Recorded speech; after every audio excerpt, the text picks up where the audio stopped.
you've gotten a lot farther than you should have. But then you haven't met Frank Horrigan either. Your ride's over, Muty.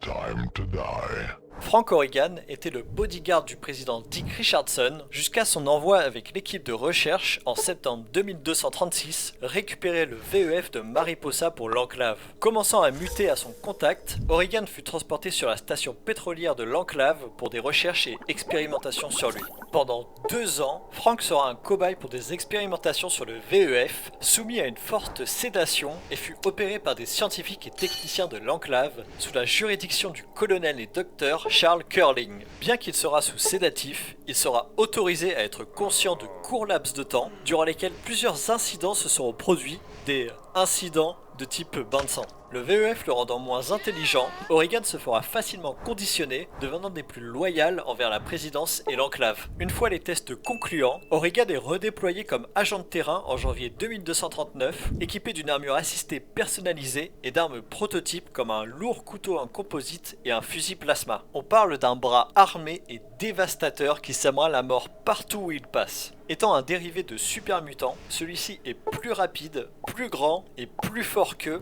capable de tuer en moins d'1 minute. Son armure sera ensuite modifiée en un support vital, impossible à enlever pour lui sous peine de mourir, et qui lui injectera drogue et doses contrôlées du VEF modifié par l'enclave. Malgré son apparence, Frank Horrigan ne se considère pas comme mutant, et personne ne lui dira le contraire vu la peur qu'il instille à ses alliés. Les scientifiques le voient comme, et ses camarades plus comme une bombe atomique sur pattes. Sachant aussi qu'il prend un plaisir à tuer, son profil de psychologique étant instable avant même sa transformation. L'outil pratiquement immortel de l'enclave vit sa fin en 2242 quand Horrigan fut confronté à l'être élu sur la plateforme pétrolière, se faisant déchiqueter à la taille coupée en deux. Avec le maître, c'est sans doute pour moi un de mes personnages préférés de Fallout. Ce jeu possède vraiment un panel de boss et de vilains vraiment charismatiques et exceptionnels. Et toi, que penses-tu de Frank Horrigan ?